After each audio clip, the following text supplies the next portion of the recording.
বন্ধু আমার রসিয়া খাটের উপর বসিয়া কি একখান গান বানাইছে, সত্যি কি একখানি গান বানাইছে। মেন্টালের নতুন গান যেটা আজকে চলে এসছে, যেখানে আমরা পারফর্ম করতে দেখছি জর্জা সত্য এবং নুসরাত জাহানকে। গানটির কম্পোজার কেশব দেকে তোমরা সবাই চেনো, একজন বিখ্যাত ইউটিউবার, এবং তার গানগুলো কিন্তু এই টাইপেরই জমজমাট গান হয়। জেবিএল এ গান বাজাবো কিংবা এরকম বহু হিট গান যে দিয়েছে।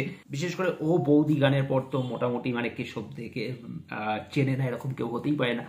তো যাই হোক, সেই রকম গানের পর তার এই একটা গান, কিন্তু জানি না কেন এই গানটা কেশবদের নিজেই গাইতে পারতো। তো মিকা সিং এই গানটা গেয়েছেন, এবং সব থেকে বড় কথা যেটা, যে ইমন চক্রবর্তীর মতো সিঙ্গার জেনে নাকি জাতীয় পুরস্কার পর্যন্ত পেয়েছে, সে কি করে এরকম একটা গান গাইতে পারে। মানে এই গানটাকে আমি খারাপ কোনো দিক থেকে বলছি না, কিন্তু সব গানের একটা আলাদা আলাদা দিক থাকে। তো এই গানটা কিন্তু মানে ইমন যে টাইপের গান গায় তার থেকে টোটালি ডিফারেন্ট এইরকম একটা গান। তো সেই গানটা ইমন চক্রবর্তীকে দিয়ে গাওয়ানো, এবং মিকা সিং অবশ্যই এই ধরনেরই গান গায়, এবং এইবার প্রথমবার মিকা সিং এবং কেশবদের জুটি। তো গান যে একদম জমজমাট হবে সে বিষয়ে কোনো সন্দেহ নেই। এবং হ্যাঁ, প্রথমবার সব থেকে যেটা বিষয় সেটা হচ্ছে যে আমি প্রথমবার যশকে নাচতে দেখলাম। এর আগে আমি তার নাচ যদিও দেখিনি, তো ফার্স্ট টাইম দেখেছি। হ্যাঁ, নাচটা সে কিন্তু একেবারে খারাপ করে না, কিন্তু তার কস্টিউমটা ওরকম কে দিল সেটা আমি বুঝে পাচ্ছি না। মানে ধুতি পরিয়ে যেভাবে তাকে নাচছে সেটা সত্যি কোথাও গিয়ে একটু হাস্যকর মনে হচ্ছে।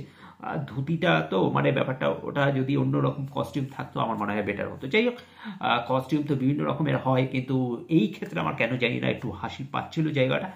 এর ছাড়া নাচটা খারাপ করে না, এবং নুসরাতকেও বহুদিন বাদে আবার সিনেমাতে দেখছি। সাধারণত সচরাচর তাকে তো এখন রিলস টিকটক ছাড়া তো তাকে দেখা যায় না, যদিও টিকটক ব্যান হয়ে গেছে, তো ইনস্টাগ্রাম রিল তার বিকল্প হিসেবে এখন টিকটকের জায়গাটা নিয়েছে। তো তাকেও অনেকদিন বাদে আবার সিনেমার বড় পর্দায় আর কি দেখা যাবে। তো এটা যাই হোক, এটা ভালো দিক অবশ্যই নুসরাত ফ্যানেদের জন্য, জজ দাশগুপ্তের জন্য।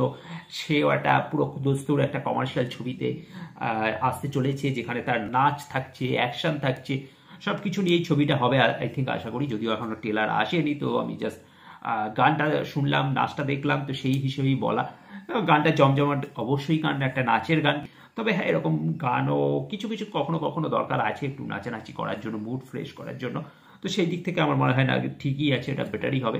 কেশবদেব ভক্তরাও খুশি হবে, কারণ তারও সিনেমাতে ডেবিউ হয়ে গেল। ইউটিউব সে অবশ্যই পপুলার, এবং ইউটিউবের পাশাপাশি যে সিনেমাতেও তার গান প্রথমবার প্লে করতে, যদিও তার ভয়েস আমরা শুনতে পারছি না, এটা কোথাও গিয়ে আমি আশা করেছিলাম যে তার ভয়েস শুনতে পারবো, কিন্তু যাই হোক, ভয়েস মিকা সিং এর থাকলেও গানের কম্পোজিশন সে যখন নাম লিখিয়েছে, এরপরে আশা করি আগামী দিনে তার ভয়েসও আমরা ফিল্মে শুনতে পারবো।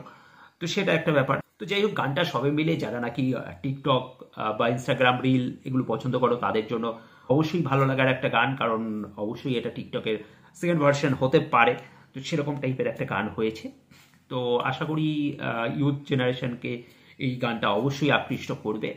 তো এটাই ছিল আমার রিয়াকশন। তোমাদের মতামত অবশ্যই কমেন্ট করে জানাতে ভুলবে না, আর বন্ধু বান্ধবদের সাথে শেয়ার করতে ভুলবে না, যে এরকম একটা গান এসে গেছে, এবার রিলস করাটা আরও সহজ। তো এটাই ছিল আমার ভিডিও। তো ভালো লাগলে অবশ্যই লাইক শেয়ার করে দেবে, চ্যানেলটা সাবস্ক্রাইব করে সাথে দেবে। Thank you.